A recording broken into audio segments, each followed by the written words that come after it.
All right, and hello everyone. Welcome in to another CTL event.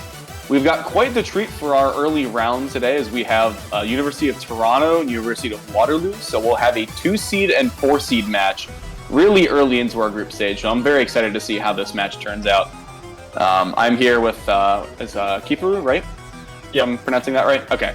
Yeah, how have you been? I know we didn't get too much of a chance to chat before going live, but any initial thoughts? Yeah, this is a really hot set that's going to come up. Seed 2 versus Seed 4. I've been told that this is also like the rematch for the 2023 CTO Grand Finals, so that's really exciting. I've looked at like the profiles of some of the players that are in the lobby right now, and it's going to be awesome to watch for sure. I mean, I honestly couldn't say it better myself. Obviously, I love the call of the Legacy match as well. That this was a grand final set from CTL, and I believe its first iteration, which was only about 2 or so years ago.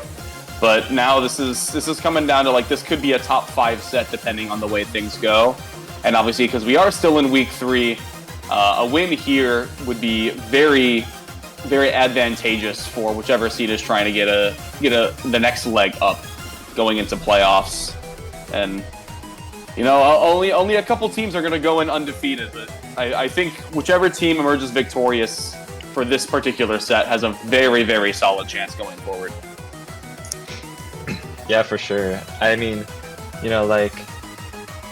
I really think it could go either way for these two teams, right? I mean, they're so close in seeding, which I believe is like based off of just the average rating, right?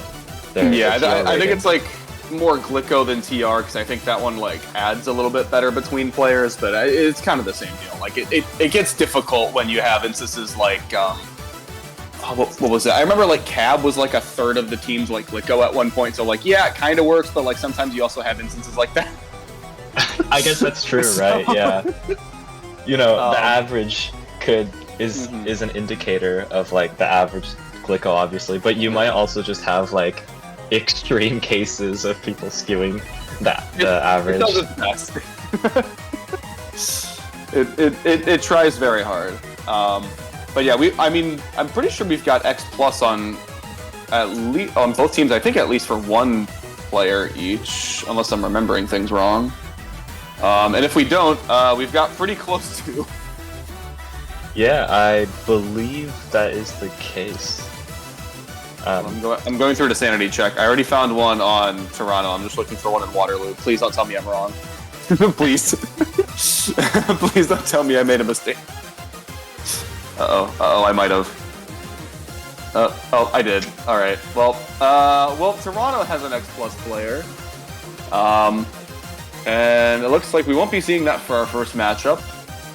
However, we have Gruber versus Finals as our first matchup of the day. Both 2300 on that X power, so roughly about 150, 200 in terms of that overall worldwide ratings. Yeah, exciting set to start us off. You know, these are both top 200 players. So I think, you know, at the top 200 point, it gets to where like players get really, really clean with their stacking and stuff. You know what I mean? And it just becomes super volatile. You know, I expect to see a ton of like 20 spikes plus or whatever, the surge and stuff. But here we are heading into the warm-up. It's Gruber versus Finals. Well, already a couple of misdrops early on, but yeah, you know, tournament nerves are always going to be a factor for these players, right? I mean, you know, I'm playing in CTL as well currently, and it is definitely a factor for me when I play. But yeah, the misdrop gonna be the determining factor for the warm up. But let's see how these two players do going to the real match. Yeah, one thing to note as well is that despite that these players are so insanely highly rated, both of them have an average speed under 3 pieces per second, which I feel is kind of a below average that we're used to seeing. So I think both these players are very much used to relying on heavy efficiency within their playstyle, but since both of them tend to be on the slower side, it's kind of almost going to be like a refreshing change of pace that they're almost evenly matched in that run. Yeah, you know, that if you ever spot like a player around this rating that is under 3 PPS, that just indicates to me, again, that efficiency, but also, you know, at this level, also probably some timing and strategy going on, you know? Not just stacking and sending attack. So, which is something I appreciate a lot with Tetris gameplay. You couldn't tell that from my own gameplay, but I really appreciate that sort of stuff in Tetris. Yeah, it's a whole nother beast to actually do it rather than just admire. True that. Here, we're having a little bit of trouble on Finals board, able to still find a pretty solid down stack. Gruber lets Surge go at a really strong time, and that's actually going to be first blood for the set. Yeah, you know, you notice Gruber using the timing of the Surge. Even though the Surge hasn't really stacked up that high at that point, they realize that, hey, you know, Finals is at a really bad position, and so it would be a really advantageous point to try to cash out. And almost got to that point once again, able to recover. Yeah, Gruber's starting to build up some Surge here, you know, putting Finals at a disadvantage. He's going to cash out right there. Not quite going to get the kill, so we'll see what Finals does with this down stack. But we do see, at the very least, we built a back-to-back right as we misdropped the Z over on the right side. It's going to be a little harder to keep kicking things through, but at the very least, that little extra bit of damage from Surge. Oh no, the eye is late in Q! Oh my. That was so unfortunate. The Finals was going for a T-spin single and rotated the T-piece twice, but that actually caused the downstack to become impossible in time. That was really unfortunate. But I'm heading into the next round. Yeah, we see the alternate PCO versus TD, I think, from Finals that we mentioned earlier. A little bit of a greedy dono, but able to still clean things up, reopens the well, and has a pretty solid center well stack. Not going to be going for back-to-back Surge, though. I mean, just look at how clean Gruber's stack is looking right now, you know? Just not really letting any cheese riddle their board. Just really keeping it nice and clean. But, you know, Finals is over here with the overwhelming attack. Let's see if Gruber can get out of it. Okay, yeah, Gruber. Very nice down stack. Yeah, absolutely love the decision to play it safe. Just you can tell Gruber is very much taking their time trying to figure out, their best ways to get down and utilize each eyepiece to maximum efficiency. Yeah, I mean, just if you notice, throughout this round, how clean the garbage has been on Gruber's side. It's really awesome. But finals, let's not count them out. Got some attack going. Got a fractal, or I guess that's a floating T-spin. And both players really keeping it clean. And Gruber almost had a really strong counter spike presented to them, but finals with some very clever timing on the option, make sure that they're not going to be topping out. And we're kind of just, I don't want to say stuck in neutral, but it is very clear that the matchup is going to be quite even for the remainder of the set, and it's going to take a pretty hefty shift in momentum within each round for a tap out to happen. Yeah, but as we say that, finals with a huge APM there, just gonna straight up pressure out Gruber. The two 12 spikes as well, making sure that those T-spins and quads were delivered back to back to get as much damage out of those as possible. Obviously, with the Season 2 rule sets, each attack can really only do 5 at a maximum, but when you combo it, you get up to 12, and those, it basically just kind of earned an extra 4 lines, which is definitely worth it in the long run. Yeah. Gruber was at a bit of a weird position there with their stack, but managed to clean it up. Still under pressure from finals though, but a misdrop on finals side is gonna kind of halt that pressure. But still, the offense is just being laid on Gruber right now. Seeing a couple early off spins, not the greatest well right now for finals. That column 2, column 9 is often very awkward to work with. Yeah, and now both players have reached this neutral position again. Oh, it's really again, tense to finals, yeah. And fortunately, the eyepieces and the way Surge popped as well was fantastic, able to pick up a round, and we're still tied up. Yeah, that was finals has had this really nice ability to kind of send these attacks at really opportune, but not so obvious timings. But a misdrop on finals board gonna put them in disadvantage. A lot of clean garbage to work with though, so not really a bad situation. And they're actually gonna turn the tables on Gruber a little, but as I say that, the game state of this game just changes so quickly. Yeah, finals was looking to try and get a spike off, but didn't have a good down stack ready for it, so just decided pop Surge for the defense and reset back.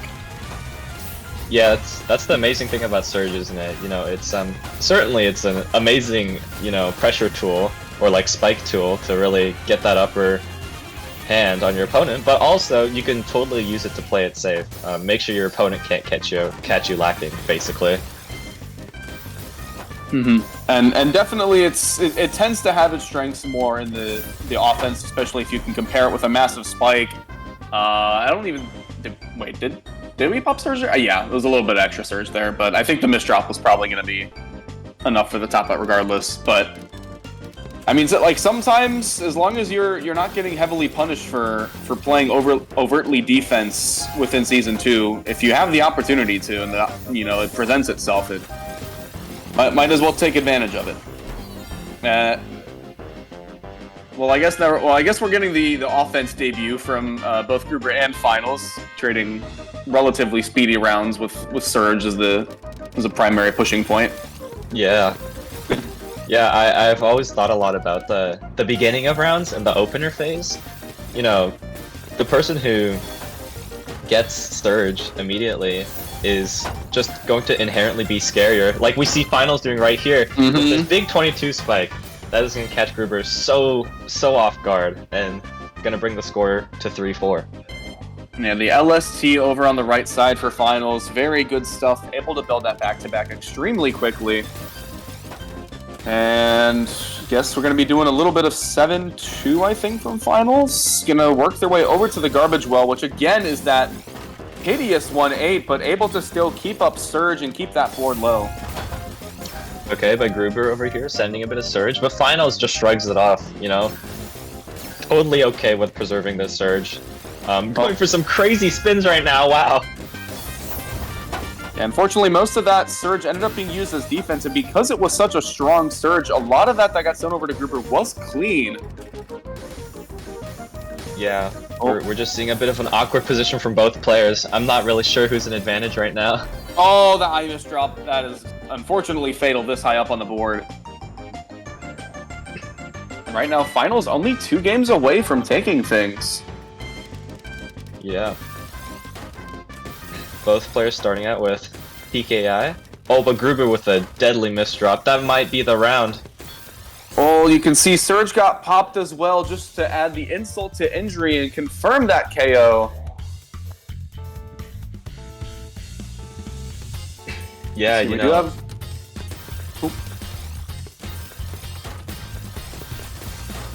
Both players just trying to build up that back-to-back, but Gruber's going to break, and Final's going to kind of have a preemptive release on the surge, and that's actually going to allow Gruber to just kind of survive and evaluate their situation. But, you know, Finals is not letting up on the pressure at all.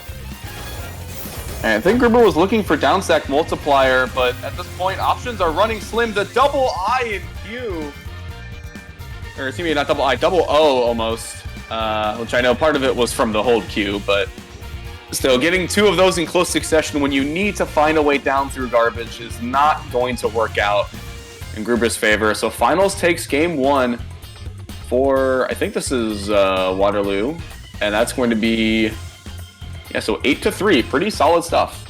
Yeah, big advantage. You know, the thing I kept noticing throughout the match was Finals just uncanny ability to detect Gruber's kind of disadvantaged state, even when it wasn't so obvious, and then that was when they would just send like the 22 spice and just completely catch them off guard. And I think because both of them as well are very used to kind of playing things slow and making sure to board watch as much as possible, I think that was definitely able to be exploited to its fullest potential within that particular match. And yeah, honestly, sure. it, you know, barely takes 3 pieces per second to have that kind of gameplay. But I mean, again, like top 200 from both of them, if not top 150. And I think both of them also had 24,900 placements in Season 1, just to give another bit of perspective to that. Like, they are no stranger to, like, some of the, you know, the most difficult X-ranked matches that you could possibly have. Yeah, for sure. But we're going to see going to this next round that Uoft gets the counter pick here on the player that Waterloo are sending out. And they are sending out Darn, who is a 22.4, and they're going to send out, and University of Toronto are going to send out MEPDC, our U rank. So let's see how this match goes. Yeah, so I'm trying to get another bit of the 4-1-1 on the exact layout of players. I think Waterloo is kind of a more well-rounded team, whereas University of Toronto just has a couple of like it ranges between U and X plus, to my knowledge. Like, I think RKY is, I mean, they got 4th at Snow's Infinite, right? I think. I mean, I was there for it. I should know this. I casted, but like, and then I think Yui Anime is also around that like XS plus cutoff. But I guess in this particular spot. Oh, it's... Yeah, but okay, I'm just noticing, like, this is a pretty close match in this warm-up here for MEPDC, you know? Meppy is flying right now. Look at this speed. Yeah, 3 PPS, you know? This is pretty good. That's I don't want to say it's common, but like, hey, it puts in the work when it needs to put in the work. And Meppy debates about the DT cannon and dies for it. Yeah, I saw that too. But back to what you were talking about with like the balanced versus more varied range in the roster. You know, it's that thing about like one or 2 players might be on the extreme ends and affect the average. And given as well, like the one thing as well, because like we haven't seen in the first 2 rounds either of the players that are probably most likely to be X plus on U of T's layout. I feel like they're gonna try and work around the latter half of the set. Like again, the who wins game 3 and decides kind of the outcomes of 4 and 5 being a really big point of contention. Okay, that was like 4 PPS out of the opener for Meppy. I'm saying, like, why is this person so fast? Holy. This is you may not like it, but this is what current day U rank looks like. Hope you all were ready for this. In case you haven't noticed, some of even the like lower first to 7, first to 5s, like that. There are some scary matchups. Wow. Like, I've okay. Meppy DC is just like an advantage state pressure player through and through. I think their T-spin vision is so fast, and it's kind of their win condition. They can basically cause the opponent to fold under pressure. But that being said, Darn is, as long as Darn doesn't crack, they can get the surge going, get the spikes going. But right now in this round, pretty even. Oh, not the Imus drop. Meppy immediately launches surge, and that's another round.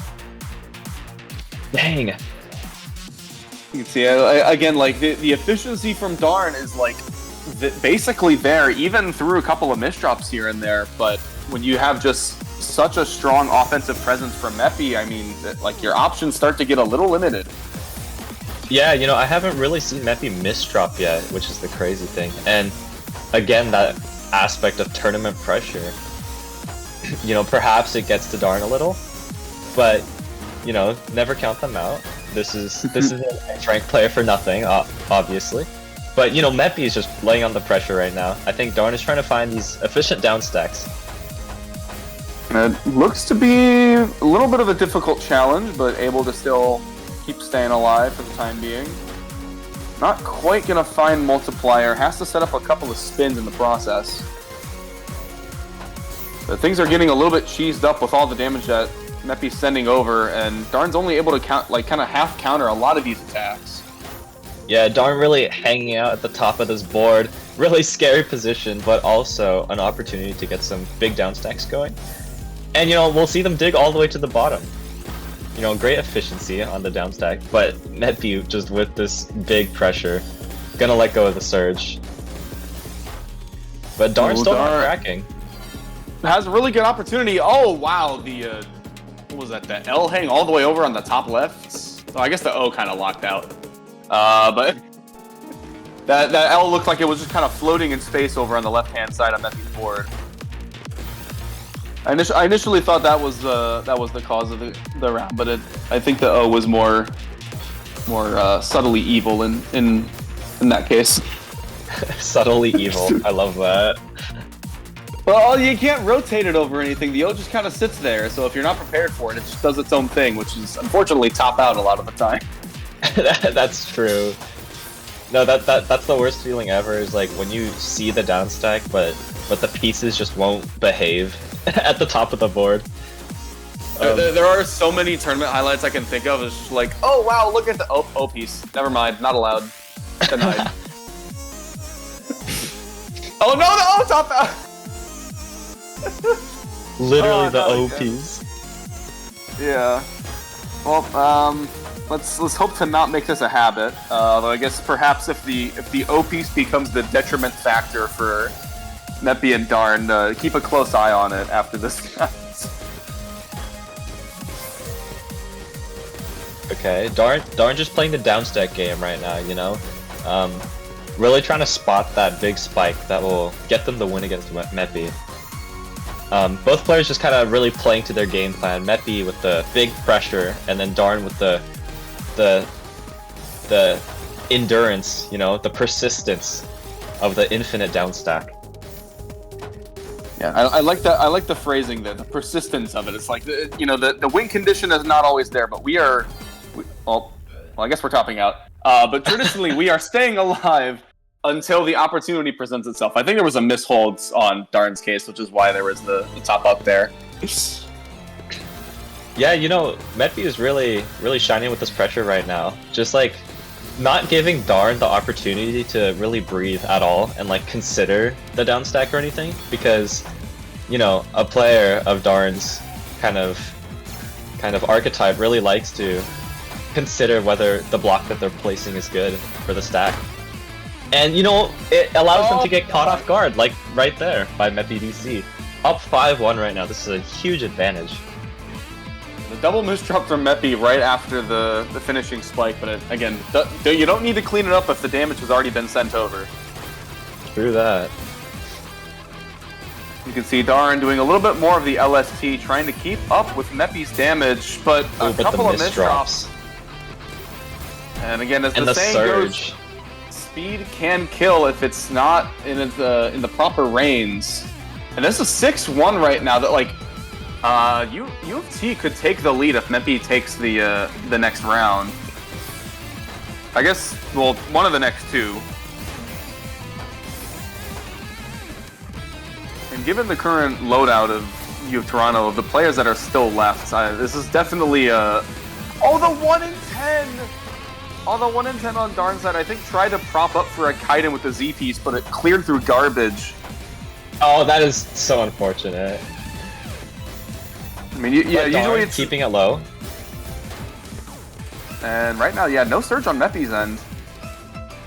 Yeah, I think we see Darn kind of trying to speed up a little. They're playing much more, you know, just at any cost get down on the board. Oh, we need both but the eye! It doesn't behave. The eye piece never behaves. And that will be the round. And yeah, so this is 11 wins to 9 right now. University of Toronto is in the lead with, I think, both RKY and Kiwi Anime in the back pocket for 2 of these next 3 rounds. Definitely say Waterloo has its work cut out for the team. Yeah, you know, the score's been brought to 11-9. Which team won the last round? I already forgot. Was it Waterloo or was it Toronto? So Toronto took game 2, Waterloo took game 1. Wow, so Toronto is actually going to take the lead with that win. Mm-hmm. It's a really big win, you know. I mean, it was what, 7? Yeah, I think 7-1 in Meppy's favor. Like that's a pretty solid work, especially considering like the remaining players that Toronto has, because it's like typically you could have like that early lead if you get some of the right matchups, but because 4 and 5 are decided upon just because you kind of run out of players, like having this amount of talent still left in the back pocket is very, very terrifying.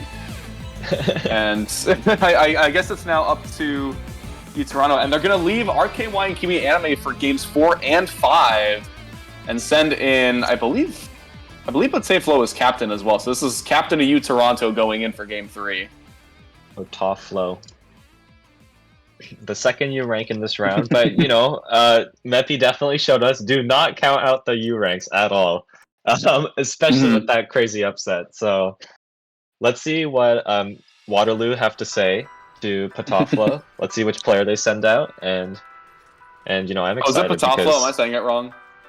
I'm not sure. How have you been pronouncing it? I said it kind of like the potato and not potato, but honestly I never asked, so I could be incredibly wrong. But yeah. So someone in chat, if you know, please tell us. We'll do the right pronunciation. Yeah, chat, tell us. Mm-hmm. Or I guess we could go by Walnut too. I guess Walnut is also less ambiguous. I don't know. I think I've only heard the word walnut be said in the exact same way every time. So, you know. Okay, Potaflo. All right. Potaflo. Emphasis on A, like capital A. Okay. So you were right. Yeah. As opposed to lowercase a, which is also A, but I understand the message is being conveyed. So. And so we have HB as the potential matchup, and we can see very close in skill set. Like it says U and X, but these are, you know, right on the cusp of these rank cutoffs. Yeah. It's looking to be kind of the same dynamic as we were going in with the previous round. But let's see how it goes in this warm-up. Let's see whether Potaflow harnesses the power of all you ranks in this next match. Yeah, it's like the saying is potato. It's like the former of the two. Oh my gosh, That's holy! Oh, 23 spike, 188 PM. That's a pretty good spike. I mean, it definitely would have been better for Potaflo if that would have been in the game and not the warm up. But that sends quite a message. Yeah, no kidding. You know, perhaps a precursor to the events of the match. But let's hop into the match and see what it's really about. HB16 looking to take the advantage back for Waterloo. Yeah, this is definitely a set that you want to win for Waterloo because you have two of the highest rated players on Toronto's team still to go. And I mean, you're like, we're probably gonna need to see one of those as an upset for Waterloo to take the set, but a win here might make things tremendously easier. Yeah, that's a start. Yeah, HB16 starting out strong. Couple misdrops on Potaflo's side, I think, causing that sort of unfortunate thing to happen. But going to the second round, both players just kind of putting garbage on the board, seeing what the dynamic is, what the motive is. HB6 taking things a little bit slow, but Potaflo as well is also not the fastest player, so we're seeing things a bit of change of pace compared to our games 1 and 2. Yeah. Ooh, really, I really liked that surge, and even though it didn't do a lot immediately to Potaflo, all of that cheese was received. There was not a lot that Potaflo could do to counter it. Yeah, so and Potaflo with a huge well, but pushed to the very top. Gonna get pressured out. Wow. You can see HB able to build up that larger surge while Potaflo was in the process of downstack and solidify his game 2. Well, a very solid game plan. That's like such an unfortunate feeling when you get this huge like 15 well that you're about to send the juiciest spike with, but there's no eyepiece, and then you just die. Alright, yeah, HB not able to... had that 3 back-to-back, but has a really inconvenient sort of garbage to work through, so not able to find a way to build up surge. Oh, but...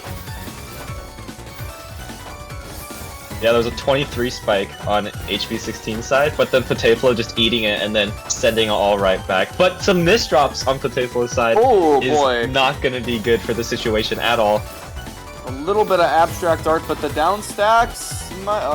just barely. Okay, that was one where we actually needed the O piece. But unfortunately...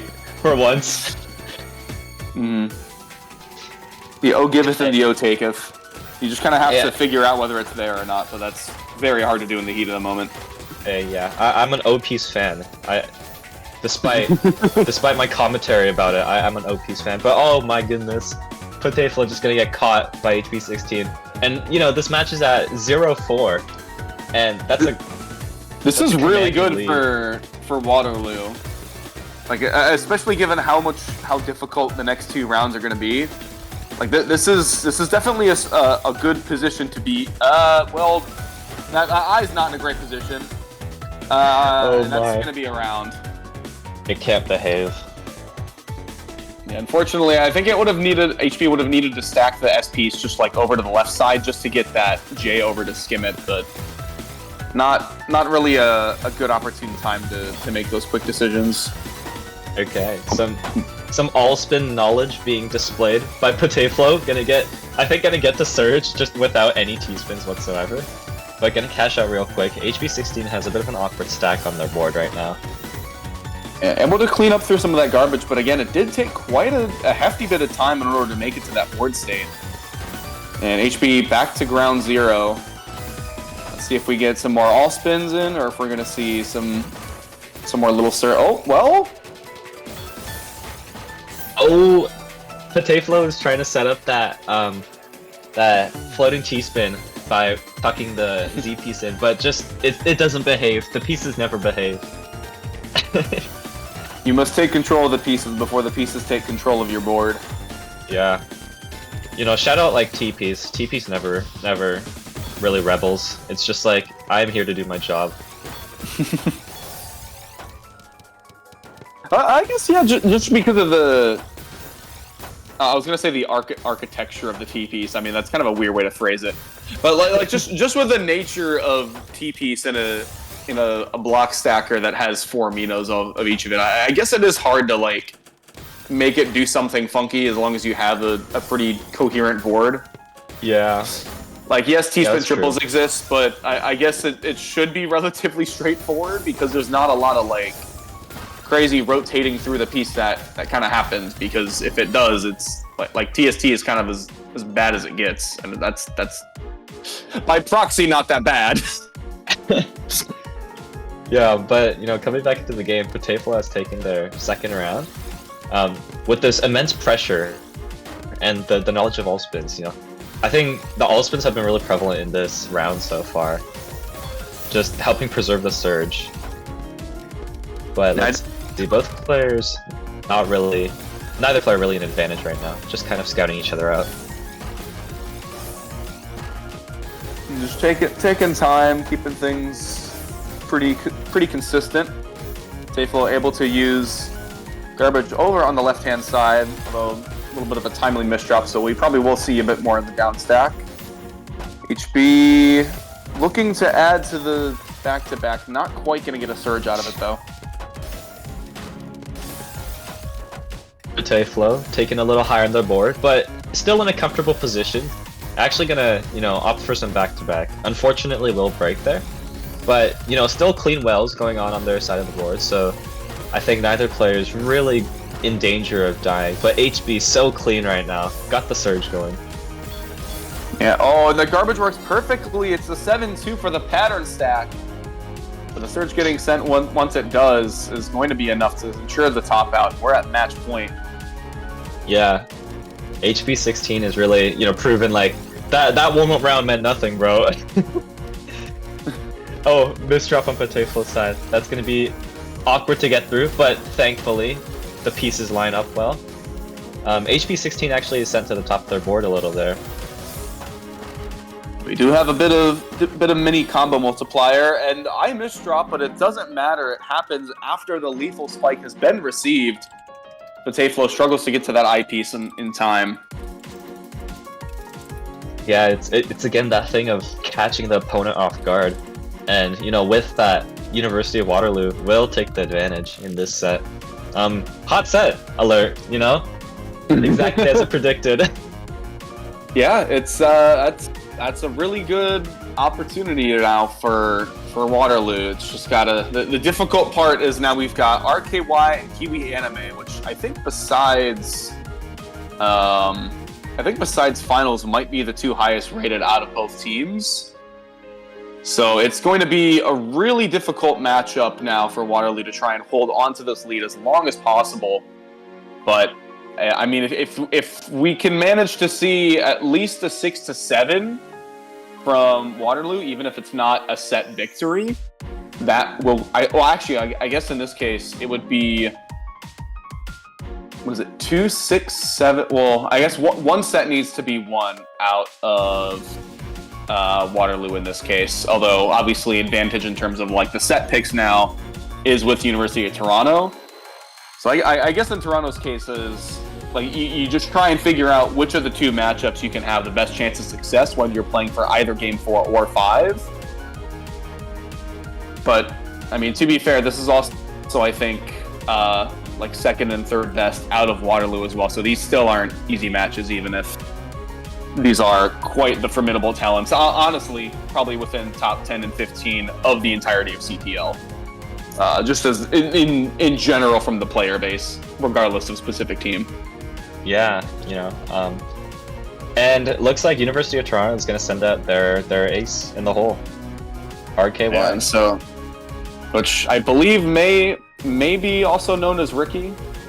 Ricky, if I remember it correctly. I found this out live on commentary with Garbo, and I didn't get the confirmation, but I feel like it makes sense. Chat confirm. Again, sometimes I feel like chat is the best resource to like confirm something, because if you're wrong, they will let you know. So... Oh yeah. Okay. They are indeed called Ricky. All right. We're Okay. going into the warm up here. All right. This is good to know. All right. So, yeah. To my knowledge, I think Ricky is the highest rated player still left for University of Toronto, and a really strong set would definitely put the pressure off of Kiwi Anime. Yeah, I think it's likely that what University of Toronto are trying to do is get like a big point advantage by sending out their strongest player. They're hoping to get, they're hoping to deny any extra points that University of Waterloo could possibly get. But right now we've got some really clean LST from Nakirigumi, able to get the 21 spike, misdrops the eye unfortunately, and Ricky able to get that really big speed up all of a sudden. Because I think Ricky is waiting for a good opportunity to find a closing spike.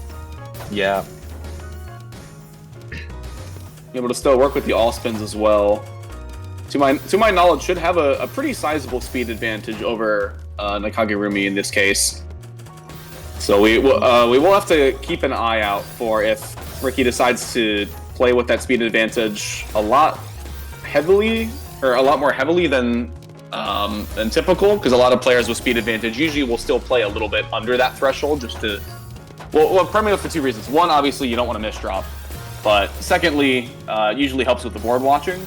So I expect we'll see just kind of a little bit underneath, but if that speed advantage is great enough, sometimes you can kind of just, do some 6-3, whatever else is your strongest offense, kind of like how we saw Meppy earlier. Yeah, and just the overwhelming pressure. Exactly.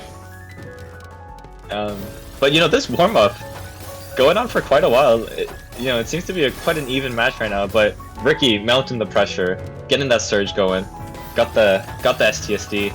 The mini T-spin. I do like that now counts as T-spin. I feel like I never really used it, but I'm just happy to know that it's there. It broke my brain when it got added, because I was so used to that specifically not being like a all-spin sort of thing at all. Mm-hmm. And then it became a thing, and then I was just like, heck, how do I use this? I never go for it. 17 spike from Nakagurumi. Honestly, matching efficiency with Ricky, despite being in pretty hefty speed disadvantage. Although I think some of this as well is just taking it a little bit easy for the game one, or I guess warm up in this case. Yeah, this is a really. It feels like we're going for game 1, 2, 3, and something at this point. Yeah, the match was like. Oh, as I say that, the match ends, but I was gonna say the match was about to reach 3 minutes. That's the commentary classic right there. The second you try to make a curse. Yep, you make one comment in like 30 seconds, and that's exactly what's gonna happen. Or it's either that or the exact inverse. So I kind of like roping. I like roping both of those into commentator's curse because I feel like you don't anticipate having an effect on the match. But like, there is very clearly some very suspicious mechanisms at play that I haven't found a good explanation for. Someone's pulling the strings on us, Well, it's like well, the Kagurumi pulling the strings for game one. That was a very quick top out. Yeah, Ricky with some unfortunate misdrop during the opener phase. Just gonna get caught up by the back-to-back. As I talk about misdrops, we see misdrop on the other side. I was gonna say we had a little bit of that, like a half bit of the damnation board with the Z misdrops. All right, things for the most part have cleaned up. Ricky with a really nice center well stack, able to still get a dono on top of it. Another the floating T spins and the all spins. Very nice vision from Ricky. Getting as much damage out of that spike as possible. Not going to be lethal, but Nakagurumi is definitely on the ropes. Tries to find a down stack, unfortunately not able to get through the pieces in time. And we're all tied up at 1. Yeah, the Kirigumi, I think, a user of, what is that called? Hachi spin? I don't even, I never see that opener. It's a goodie. It's definitely not the most common in recent years, but There's a very strong following for the Hachi Spin mains out there, so shout outs. I feel so old gen for not remembering the name of Hachi Spin. It's okay. I mean, to be fair, part of that is also like it's just not seen as often, so like you're not thinking about Hachi Spin as often. You know, like when everyone was using it, it's like, oh look, it's another Hachi Spin opener. But then when you haven't seen it in like, you know, months, you're like, I used to know this. Like, yeah. I had to pull the name from my subconscious memory. Yeah. But anyway, back to the match. Ricky taking a 3-1 lead over Nakirigumi. You know, I think it's just the consistent clean stacking and the pressure they're able to put on, and also able to, you know, capitalize a lot on Nakirigumi's misdrops. And Nakirigumi as well is also being very careful timing these attacks, making sure to counter as much as possible from the early game. Some very nice counting to 4 on Nakirigumi's side. Kind of in a weird position where they're not quite down to that big well, but digs down to it. Gonna try to mount up some APM, but Ricky also just playing so clean right now. Amazing down stack, amazing spike. Gonna take the lead to 4-1. And honestly, just the extra little bit of down stack was just kind of the icing on top of the cake. Didn't really need those extra 2-3 lines, but I think was also just trying to find if there was a down stack quad multiplier in the cards. And obviously, you know, anytime we get to see those can be quite the lethal spike. Yeah, we'll see. Both players just kind of waiting for the other to kind of force the interaction, but Ricky starts building Surge, and suddenly that's going to cause a lot of reactions out of Nakirigumi. But as I say that, a misdrop from Ricky. Gonna force the Surge to disappear. Alright, yeah, waiting on a little bit of the garbage to come into the board. Wants to have some source of ammunition in order to get this spike. Oh, not the greatest S-miss drop. Yeah, trying to tuck it to get that all-spin bonus, but just a little too quick with the inputs. A feeling that almost everyone has felt in Tetrio. Oh no, the T misdrop! And unfortunately, no T in a timely manner for the rest of the queue. Yeah, just unfortunate trying to, you know, get through to that well as quick as possible, but actually gonna cause the misdrops for Ricky. And, you know, Nakirigumi gonna bring it to 2-4. Got this really fast LST going, 3.6 TPS, and just a huge spike. Wow. Is that enough? That all Surge is Ricky is surviving. Oh man, again, like we mentioned earlier in the set, that defensive Surge, even if it's, you know, just scrambling to find a down stack, that can be the lifesaver and the lifeline. Yeah. The lifeline it is for Ricky, and gonna punish Nakirigumi for their hubris. And yeah, we are at a 2-point differential right now within the overall set as a whole. But keep in mind, Uoft Toronto has essentially decided the matchup for our Game 5 as well. And for Nakirigumi, definitely the work in this situation is keep this set as close as possible and try and take the pressure off of Game 5. Yeah, but this huge surge from Ricky is starting to build up, and it's going to be really scary when it gets sent out. Still building up, using these all spins to keep it going. Oh, the well is still clean. Oh, is that enough for the... Oh my goodness, just barely gets the top out. The dig was almost there. Nakirigumi just so close to surviving, but it didn't have the surge for the defense quite like Ricky did in that other round. Alright, we're back to Hachi Spin into the LST. Looks like it. We'll be seeing some very quick, speedy damage right now from the Nakirigumi's side. Early Papa Surge, though. And Ricky, for the most part, unfazed. Both players just kind of having clean stacks right now. You see Nakirigumi waiting for the spike on Ricky's end, and that's actually really smart because it's going to give them a ton of clean garbage to work with. And Ricky's just kind of waiting for the ammo. But as I say that, huge amount of clean garbage. The 1 in 10. And that is... Oh, man. And so, yeah, that's, I think, tied up now. Or, oh, excuse me. Okay, so we are We are now University of Toronto back in the lead. But again, because it's only 1 point, it literally comes down to the last set between Derpy Derp and Kiwi Anime as who will take it between U of Toronto and U Waterloo. Yes, this is going to be a very decisive match. I believe that Derpy Derp on Waterloo's side will need to win by 2 points to at least tie it up versus University of Toronto. All right, well, because because like if you win the set, you get another point. So as long as you win, you technically win by 2, because like the closest you could get is 8-6, I think. Oh, right. So it would be by literally 1 point. So it's like it is quite literally like just barely within the realm of possibility because the difference is now 1 instead of 2. So honestly, the fact that what was it? Nakigurumi was able to take as many games as they did, it literally comes down to just, if you win, you win, basically. Yeah, this is essentially just a first to 7. Who will take it? And this is again going to be big for either team. Both of them really want to win this. Yeah, but keep in mind as well, Kiwi Anime is probably high X to low X plus in terms of, look at the, versus an APM right now compared to Derpy Derp. This is going to have to be one of the best timing jobs in the business if we're going to see an upset.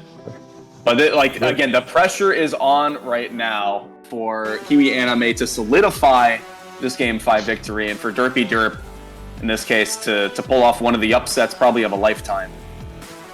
Yeah, Derpy Derp gonna need every single piece to behave for this set. Well, let's see if we have the conduct of our pieces in order. Derpy going for a crazy T-spin triple setup. I was gonna say, was that like a? I almost thought that was like a TST cannon. Like I know I've seen I think it's Gyan on occasion will go for like a certain opener that like guarantees T-spin triple tower, but you have to get through like 4.5. You have to go through like 4.5 bags for that to be worth it, and it is a very risky play. Yeah, Derpy Derp really playing the patient game, but as I say that, caught off guard. The surge. Fortunately, if there's not a good down stack in the cards, we can definitely see the APM from Kiwi Anime is going to be more than enough to solidify games, probably for the majority of the set. Gonna have to keep a close eye on whether surge or not is gonna be a huge factor, because I think for Kiwi Anime, especially having this much a speed advantage, averaging 3.4 in comparison to 2.4, we'll probably be seeing larger surges and not too many of like the smaller surge counts, but that will also send a lot of clean, so it might be in Kiwi Anime's best interest to send a couple of smaller surges before building up that giant attack. Yeah, or even peppering Derpy Derp's board with cheese to kind of cause them to downstack. But, there's also the option of just going 4 PPS LST and building up that huge surge immediately, and that's what Kiwi Anime is doing right now. Gonna have to let go of it, actually, due to a misdrop, and Derpy Derp gonna send a lot right back. And you can see as well, with the amount of clean, look at the efficiency right now from Derpy Derp. A lot of it, yes, is going to be from that downstack, but the efficiency is no lie. And it can be quite lethal. Kiwi Anime gets pushed up almost to the point of topping out. And that's going to be game 1 to Derpy Derp. Never sleep on the timing. The timing and the behavior of the pieces. Derpy Derp gonna manifest all of that to have truly some amazing spikes. And that's game 1. All Derpy Derp needs is 6 more victories, but they are going to be very hard fought within this particular matchup. Yeah, one of my favorite sayings in this game for sure is, if you can win 1, you can win 7. Yeah, that is very, very true.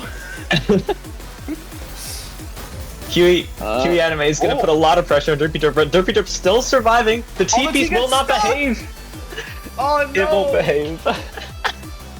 We're gonna have to go back to Discipline 101. On Derpy's side of the matrix, we gotta make sure all our eggs are in order. Oh my gosh, both players misdropping for this opener. I think Derpy Derp taking the worst of it. Still has a clean little work with though, so defense can be played. Yeah, the down stack is in fact there in time. And able to still get a little bit of a spike. Kiwi Anime, though, keeps back-to-back surge. Gonna send that off for one giant onslaught. Yeah. Great playing from Kiwi Anime. Not causing, Derpy Derp's attempt to counter spike. Not letting that really cause them to let go of the surge. And as a result, can use it for that fabled offense. And seal the deal on that round there. Yeah, Derpy Derp looks to be trying some more LST, but I think is just getting caught off guard by all of the speed at which these decisions need to be made. Yeah, and you can see Kiwi Anime just picks up on that hesitation, realizes that Derpy Derp is in that awkward position, and just speeds up to immediately go for that crazy pressure.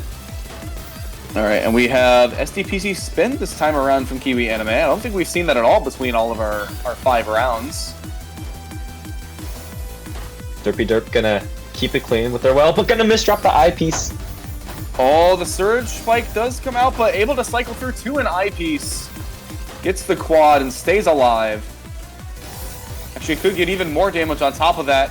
Kiwi Anime sends a spike, making sure that that attack from Derpy Derp not going to be doing too much. Derpy Derp playing some of the best defense in the world right now. Not letting the spikes come at an untimely time. Trying to, minimize that vulnerability window. And even sending some lines back of their own, but another surge coming in. Gonna be really difficult to deal with. Just barely, and you can see it's just getting to the down stack. Derpy Derp saw exactly what was needed and just get me to that eyepiece, please. Yeah. Kiwi Anime is still trying to pressure them out, but as long as Derpy Derp doesn't crack, I think it'll get to that point where they can look for that down stack. Oh, but this is a lot of cheese, though. We're gonna need a really good down stack, and unfortunately, it's not there in time. Kiwi Anime. The Peace Q doesn't work out for Derpy Derp. And again, kind of all it takes is 1-2 punch from those T-spins. Even without the back-to-back chaining from Season 1, still can pack quite a punch. Indeed. Never sleep on just good old pressure, right? If it happens quick enough, it really can be a spike of its own. But Kiwi Anime also building up the surge right now. Gonna look to try to close it out versus Derpy Derp, but he's gonna let go of it early. But Derpy Derp with the misdrop. Oh no, the double misdrop! Oh, and that's 5 straight right now from Kiwi Anime, making a very solid case that they're going to be the ones taking it home for Uoft Toronto. And we are approaching match point, so things are getting very scary right now for Waterloo. Yes, Derpy Derp really wants to get one on the board right now. Has got to shift the momentum to get back into this game. But the surge is coming in again, and it's very cheesy. The eye! Oh, it flips again. And we are now match point. It is do or die for University Waterloo. Needs to get 6 games in a row for 7 points straight. And Kiwi Anime going for DT this time around. As we have the TD opener here from Derpy Derp. Still keeps it clean. Playing very clean. Again, one of the other nice benefits from TD openers is it's very good for preparing a strong counter spike, but we have a hole in the stack. That's going to be a detriment for the down stack overall, and I think this might be the end of things. Kiwi Anime gonna take it, and with that, University of Toronto takes the game versus University of Waterloo. Very hot set. Good, amazing games all around, honestly. I'm just in awe of how nicely these players play. It's just the clean stacking, the surge build up, the defense, all of it. It was a pleasure to watch. It's very spot on. I mean, obviously this is part of our 2 seed and 4 seed, so hopefully it should be some pretty good gameplay that we're watching at this point in the tournament. But obviously that is quite the matchup. 28-20 in University of Toronto's favor. It really all just came down to that Game 5, with the difference being one beforehand. So very strong stuff from both teams. And, University of Toronto, we're going to have to see, seeded second, so likely to make it into grand finals once again, and we'll have to see if that's going to be the case for our season in 2025 as well as how University of Waterloo takes to their first loss of the season. But being seed 4, I assume there's not going to be too many other teams that are still going to put up as much of a fight as they had to deal with today. Yeah, amazing gameplay on both sides today. University of Toronto taking it, but University of Waterloo, not to be slept on at all. Again, they kept it really close up until that Game 5, where Kiwi Anime then sealed the deal. But super good on both sides. I'm excited to see where both of these teams go in the league. It's going to be quite exciting. Make sure to stay tuned as well for those that are just tuning in for the first time or kind of sporadically. Of course, I assume most people are probably in the Discord at this point. That's kind of the main avenue of communication. But for those looking to see even more action, we've got our next set that'll be coming up in, I think, about half an hour from now. I'll have to kind of recon and double check what our set is there. Hopes to be quite a strong matchup as well. So. Yeah, it was a pleasure to commentate this. It is actually my first time commentating a CTL match, so is it really? I did the match justice. Hopefully, I think so. And also, again, shout outs. It's always a great time seeing someone new on the mic. Always love to see people coming in for commentary. So great work as well, Kipuru. It's been a pleasure having you as well on mic. I know I'm going to be staying here for a little bit of a longer time, but yeah, hope to hear more from you as well as the season goes on and at large. So. Yep. Thank you for having me. Of course. And Blue, I don't know if you got any more words of things, but we might also be off, so I have no clue if